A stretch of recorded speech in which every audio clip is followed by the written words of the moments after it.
Hey guys, Steve Watcher, Beamer Toyota in Nashville. Wanted to show you guys something that some people will find interesting actually. So what I wanted to talk about is when you have a push button start in a vehicle and it does not start. So if for some reason it does not start, so you're going to get inside the car, of course, and you've got your push button here and it's ready to go, and you put your foot on the brake, right?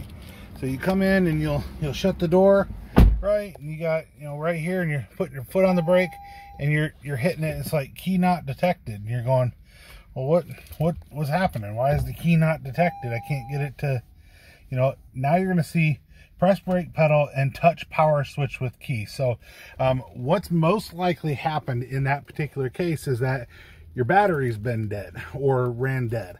More likely than not, your car will probably tell you that your battery is low. Believe it and change the batteries. They're not that expensive and they're not that hard to change.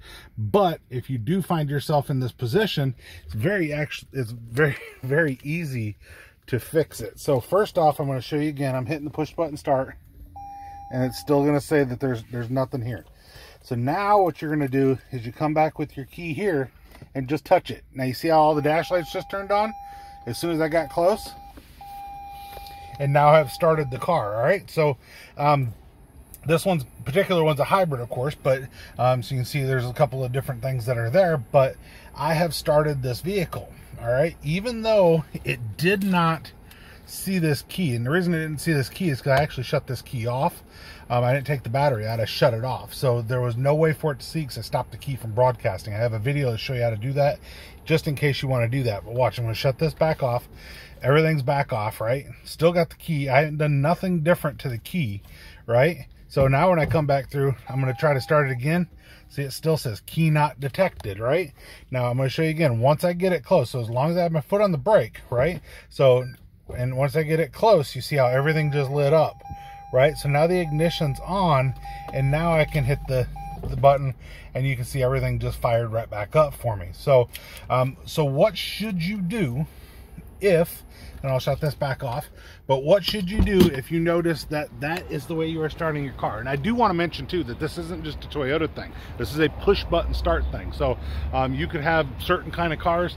There is a way to start it. Like some of the BMWs, you have to touch the side of the column, the steering column. There are spots to touch it if you have a push button start to start the car. So definitely want to do that. And there are a couple things, like I said, that you can do to do it. In case you might have shut it off, the way to shut the broadcast off is if you hold the lock button and then hit the unlock button twice while holding the lock button. So if you check out the video where I showed you how to shut off the broadcast, if you've done that, then that could actually be part of the problem. How do you undo that? Hit the unlock button. Once you hit the unlock button, now it's actually going to be broadcasting again, and now all I have to do is have the key within, and you're going to see everything just fired back up because I turned the key back on and broadcast it. I didn't have to hit the button in order for that to work, right? The other thing that could be is you could have, like I said, a battery that's bad. So depending on the brand that you have, the kind of car that you have, things along those lines, it's sometimes easier to fix than others. The Toyotas, they're very easy. You pull out your little slide key that's in there and they'll pop apart pretty easily in the most cases. Some of them you need to take a little screw out, just depending on which brand car you have. Could be a little bit different, but it's probably going to be mentioned in your owner's manual. But if you look on the back of the key, a lot of times you'll be able to see if it looks like it's kind of pressed together, or if it's something where you can just kind of make it happen, right? So like I said, check them. If it has the screw, it's a very, very tiny screw, and it's like a little jeweler's screw, so you watch that. Now, keep in mind, you might have to change a battery on some other keys too, but this is just talking about your push button start vehicles. Obviously, all the hybrids pretty much on Toyota are push button start now. There were some that weren't in the past, but not all cars have push buttons, so this doesn't work if it's not a push button car. If you get in there and it's not starting, you might have a programming issue with your key, something like that. Not gonna say this will be your problem every time, but just in case it is, it's a very easy way to try to fix it. And like I said, just hit your unlock button and see if your if your car beeps again, and you'll be able to work it that way, or just see if your key fob battery might be low. So a couple of quick ways to figure it out. Steve Welch, Beaman Toyota in downtown Nashville. Appreciate you guys.